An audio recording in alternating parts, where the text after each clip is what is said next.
जब भी हमें कोई पेमेंट करनी होती है हम सीधा अपना फोन निकालते हैं और क्यूआर कोड स्कैन करते हैं और पेमेंट कर देते हैं। लेकिन सवाल ये उठता है कि क्या ये यूपीआई पेमेंट की हमें फंसा सकती है, क्या हम इनकम टैक्स में फंस सकते हैं? तो ये सब जानते हैं हम आज की वीडियो में। तो हेलो दोस्तों, मेरा नाम है आशिमा। हम यहाँ डिस्कस करते हैं technical, legal, finance, banking, government scheme, social media hack से रिलेटेड अपडेट्स को, क्योंकि अपडेट है हम तभी तो ग्रेट है हम। अगर चैनल पर नए हैं तो फटाफट से चैनल को सब्सक्राइब करें और वीडियो को लाइक जरूर करें ऐसे अपडेट सबसे पहले पाने के लिए। चलिए वीडियो को शुरू करते हैं।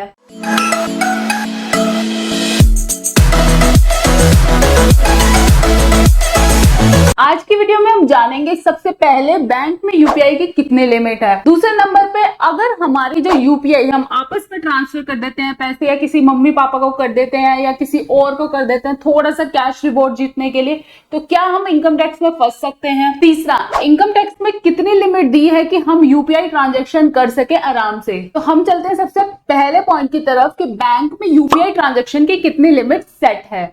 तो सबसे पहला है कि देखिए, बैंक में कोई ऐसी लिमिट नहीं है, लेकिन एनपीसीआई ने एक लिमिट निकाली है कि आप एक दिन में 1 लाख से ज्यादा की ट्रांजैक्शन नहीं कर सकते यूपीआई के थ्रू।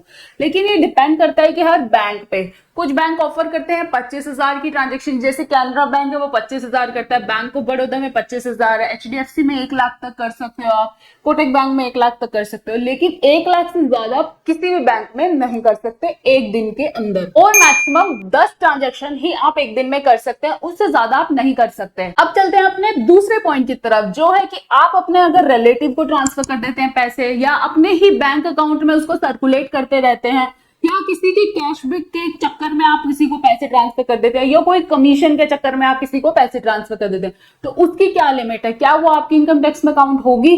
तो इसमें सबसे पहला पॉइंट है कि आप जब अपने ही बैंक अकाउंट में पैसे को ट्रांसफर करते हैं, जैसे कि मेरा एक बैंक अकाउंट है कोटक बैंक में, दूसरा बैंक अकाउंट है एचडीएफसी में, तो मैंने एचडीएफसी से 10,000 निकाले और कोटक में ट्रांसफर किए, फिर कोटक से एचडीएफसी में किए, तो क्या ये ट्रांजेक्शन काउंट होगी?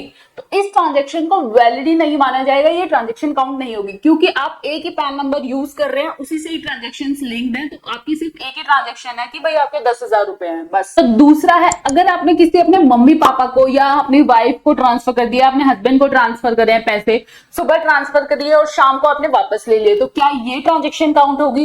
तो ये भी एक वैलिड ट्रांजेक्शन काउंट नहीं होगी, क्योंकि आपके पैसे अकाउंट में सीधा 25,000 गए, 25,000 आ गए, कोई दिक्कत नहीं है। तो अब चलते हैं हमारे तीसरे पॉइंट की तरफ कि काफी लोग हैं जो वो कमीशन के लिए भी यूपीआई पेमेंट ट्रांसफर करते हैं, या कोई कैशबैक रिवॉर्ड्स के लिए भी करते हैं, तो क्या वो ट्रांजेक्शन काउंट होगी? जैसे कि किसी एक इंसान ने करी, मेरे को 10,000 की पेमेंट ट्रांसफर करी और उसने बोला कि आप 1% रख लो और मुझे कैश दे देना उसका 10,000 में से 1% काट के, तो क्या ये ट्रांजेक्शन काउंट होगी? हाँ, ये ट्रांजेक्शन आपकी बिल्कुल काउंट होगी, क्योंकि इनकम टैक्स को नहीं पता है कि आपने सिर्फ 100 रुपए कमाए या 10 रुपए कमाए हैं, इसमें आपने उसको कैश दिया है, तो लेकिन आपने जो लिए हैं वो है 10,000 रुपए, इसलिए ये ट्रांजेक्शन बिल्कुल काउंट होगी। आपको नहीं, आप जस्टिफाई नहीं कर पाएंगे कि आप ये पैसा कहां से आया है, कहां से नहीं आया है, या मैंने 100 रुपए ही कमाए थे, आप इनकम टैक्स को नहीं बता पाएंगे। तो अब चलते हैं हम अपने आखिरी पॉइंट की तरफ, जो कि है कि इनकम टैक्स में कितनी लिमिट दी है यूपीआई पेमेंट के लिए। देखिए, इनकम टैक्स में ऐसी कोई लिमिट नहीं है कि आप इतने की ही यूपीआई पेमेंट ट्रांसफर कर सकते हैं या इतने की ही यूपीआई पेमेंट ले सकते हैं,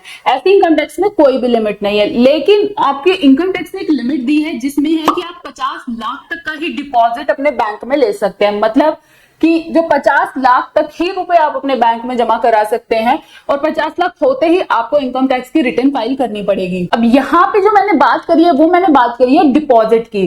वो कैश डिपॉजिट भी हो सकता है, ऑनलाइन ट्रांसफर भी हो सकता है, यूपीआई पेमेंट भी हो सकता है, कैसे भी एक फाइनेंशियल ईयर में 50 लाख तक का डिपॉजिट करा सकते हैं बैंक में, और आपको उसके लिए इनकम टैक्स रिटर्न फाइल करनी पड़ेगी। इसलिए आप 50 लाख की जो लिमिट है वो है इनकम टैक्स में, इनकम टैक्स का नोटिस आ सकता है आपके पास अगर आपने आईटीआर नहीं फाइल करी। इसलिए जितनी भी ट्रांजैक्शन है वो संभल के कीजिए, ऑनलाइन ट्रांजैक्शन स्पेशली संभल के करना। ऐसा मत सोचना कि भाई ये मैं ऑनलाइन यूपीआई से कर देता हूँ, ये तो ट्रैक ही नहीं हो रही, 10 लाख इसको दे देता हूँ, 20 लाख इसको दे देता हूँ, ये तो ट्रैक ही नहीं होगा। बट ऐसा नहीं है, इनकम टैक्स हर आपकी ट्रांजैक्शन को ट्रैक कर सकता है। एक और वीडियो अच्छी लगे तो वीडियो को लाइक जरूर करना, चैनल को जो सब्सक्राइब कर लेना ऐसे अमेजिंग इन्फॉर्मेशन सबसे पहले पाने के लिए, और मुझे कमेंट करके जरूर बताना अगर आपकी कोई डेली लाइफ की ऐसी और कोई प्रॉब्लम हो जिसका मैं सोल्यूशन आपको प्रोवाइड कर सकूं, तो मुझे कमेंट करके जरूर बताना। तो मिलते हैं अगली वीडियो में, बाय।